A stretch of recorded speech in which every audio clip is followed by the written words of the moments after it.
Assalamualaikum warahmatullahi wabarakatuh. Sebelumnya, sampaikan selamat bertemu kembali dengan Taruna KPN Angkatan 32. Kali ini kita akan membahas rencana pembelajaran semester mengenai mata kuliah statistika. Jadi sebelum perkuliahan dilaksanakan, alangkah lebih baiknya kita mengetahui dulu rencana pembelajarannya. Rencana pembelajaran semester untuk mata kuliah statistika ini boleh dikatakan hanya ada 2 SKS dan dibagi dalam beberapa materi. Sebelumnya kita lanjutkan lagi ke deskripsi singkat mata kuliah. Di sini mata kuliah statistika merupakan cabang dari matematika terapan dan membahas tentang cara mengumpulkan data, mengklasifikasikan data, meringkas data, serta memproses data yang akan disajikan menjadi informasi yang berguna untuk menarik kesimpulan atau menentukan keputusan dalam batas tertentu sesuai strategi yang digunakan. Itu deskripsi singkat mengenai statistika. Kemudian tujuannya adalah untuk mengembangkan kemampuan taruna atau taruni dalam memahami kegunaan statistika. Di sini statistika sebagai alat untuk yang pertama komunikasi atau penghubung beberapa pihak yang menghasilkan data statistik atau analisis statistik sehingga beberapa pihak akan mengambil keputusan. Kemudian tujuan yang kedua adalah statistik sebagai alat untuk deskripsi atau penyajian data atau mengilustrasikan data mengenai suatu keadaan. Bisa hasil produksi, pertumbuhan ekonomi, tingkat biaya, dan sebagainya. Yang ketiga adalah sebagai alat untuk regresi atau untuk membuat estimasi atau mengantisipasi gejala keadaan yang akan datang. Dan yang keempat yaitu sebagai untuk korelasi, untuk mengatur hubungan dari beberapa variabel yang diteliti. Dan yang kelima sebagai komparasi. Komparasi itu adalah perbandingan dari beberapa variabel yang diteliti. Selanjutnya, lingkup pembahasan mata kuliah statistik meliputi pengertian dan fungsi statistika. Kemudian data dan skala pengukuran statistika. Kemudian pengolahan data dengan menggunakan berbagai metode statistika. Kemudian penyajian data statistika dan aplikasi dan analisis statistika. Kita mempelajari statistika ingin memperoleh capaian pembelajaran. Adapun capaian pembelajaran yang terkait dengan mata kuliah statistika adalah sebagai berikut.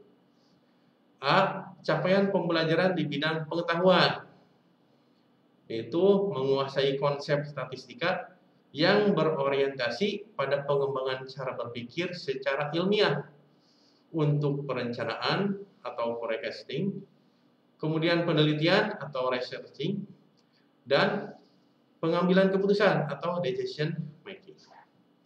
Kemudian capaian pembelajaran selanjutnya adalah di bidang kemampuan manajerial, yaitu mampu mengkaji data dan informasi statistik untuk menentukan pilihan terbaik dari solusi yang telah ada sebagai dasar pengambilan keputusan manajerial. Capaian pembelajaran selanjutnya yaitu C untuk keterampilan profesi pelayaran niaga. Kemampuan kerja yaitu mampu mengaplikasikan statistik pada bidang keahliannya dan memanfaatkan iptek dalam menyelesaikan masalah serta mampu beradaptasi terhadap situasi yang dihadapi. Kemudian mampu merencanakan, mengimplementasikan, dan mengevaluasi secara inovatif dengan mengaplikasikan konsep dan keilmuan statistik, serta memanfaatkan berbagai sumber daya yang berorientasi pada kecakapan profesi. Kemudian yang ketiga adalah komponen penilaian. Penilaian terdiri dari kehadiran 15%, tugas 20%, ujian tengah semester 25%, dan ujian akhir semester 40%. Kemudian kriteria penilaian kehadiran minimal adalah 80% dalam satu semester. Setelah itu ada daftar referensi berupa pustaka atau buku-buku yang dijadikan dasar teori. Buku-bukunya yang pertama adalah buku dasar-dasar statistika, pengarangnya adalah Dr. Ridwan, penerbitnya Alfabeta Bandung. Kemudian buku yang kedua adalah buku statistika deskriptif ekonomi dan niaga, pengarangnya Dr. Purbayu Budi Santoso dan Mulyawan Hamdani SE, penerbitnya Erlangga. Kemudian yang ketiga buku statistika, pengarangnya Murray Spingel, penerbitnya Erlangga Jakarta. Itu mengenai deskripsi singkat. Kita lanjutkan kepada materi perkuliahan. Materi perkuliahan dibagi dalam beberapa kali pertemuan. Untuk pertemuan yang pertama, kita anggap penjelasan RPS ini adalah sebagai pertemuan yang pertama. Penjelasannya sudah tidak usah diuraikan lagi karena tadi udah cukup jelas. Pertemuan kedua berarti pertemuan untuk minggu depan kita akan membahas mengenai konsep statistika. Di sini ada 4 hal yang akan kita bahas. Yang pertama adalah pengertian statistik confined dan statistik ekstensif. Kemudian yang kedua adalah fungsi statistika dan contoh kasus statistik. Kemudian yang ketiga adalah pengertian populasi dan sampel. Dan yang keempat adalah pengertian data dan jenis data. Setelah itu dilanjutkan dengan pertemuan yang ketiga. Di pertemuan ketiga kita akan membahas mengenai distribusi frekuensi. Di sini terbagi lagi atas pengertian interval, frekuensi, dan range. Kemudian yang keduanya adalah penentuan jumlah kelas. Yang ketiganya penentuan upper limit dan lower limit. Yang keempatnya penentuan mean, median, modus. Yang kelimanya pembuatan tabel distribusi frekuensi.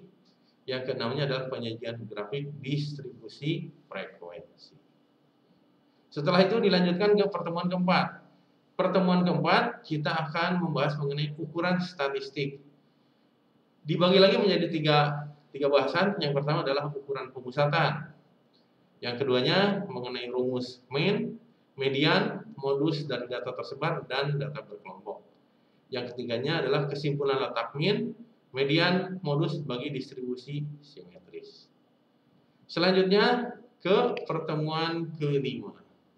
Di pertemuan kelima kita masih membahas ukuran statistik, tetapi di sini yang dibahas adalah ukuran penyebaran.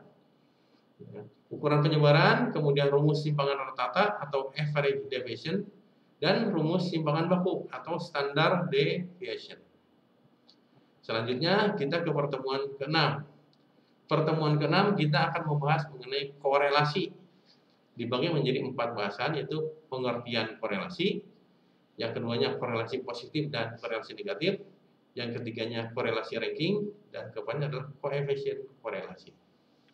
Selanjutnya kita ke pertemuan ke-7, yaitu mengenai persiapan ujian tengah semester ganjil. Ini bisa mengenai latihan soal, ya, atau misalkan persiapan untuk UTS. Dan di pertemuan ke-8 berarti kita melaksanakan ujian tengah semester ganjil. Setelah pertemuan ke-8 kita masuk ke pertemuan ke-9 dan ke-10. Di sini dilakukan dalam 2 kali pertemuan karena bahasannya agak banyak, ya, atau banyak. Jadi diperlukan 2 kali pertemuan. Kita akan membahas mengenai pengertian regresi.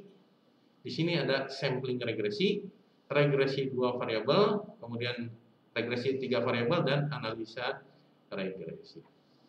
Setelah itu dilanjutkan pertemuan yang ke-11 dan 12. Kita membahas analisis deret waktu. Ini juga terbagi lagi atas yang pertama pengertian deret waktu, kemudian grafik deret waktu, pergerakan deret waktu, dan analisis deret waktu. Dilanjutkan lagi ke pertemuan 13 dan 14 mengenai koefisien kontingensi. Ini dibagi lagi, yang pertama menjadi pengertian koefisien kontingensi, kemudian rumus koefisien kontingensi, kemudian yang ketiganya pengolahan data dengan rumus koefisien kontingensi, dan keempatnya pengukuran hasil pengolahan data dengan menggunakan koefisien determinasi.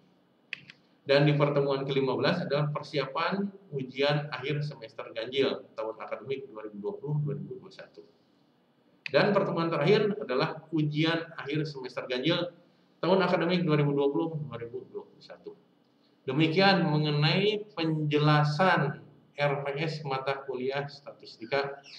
Saya harapkan para taruna dan taruni bisa mengikuti dengan baik. Sekian, terima kasih. Wassalamualaikum warahmatullahi wabarakatuh.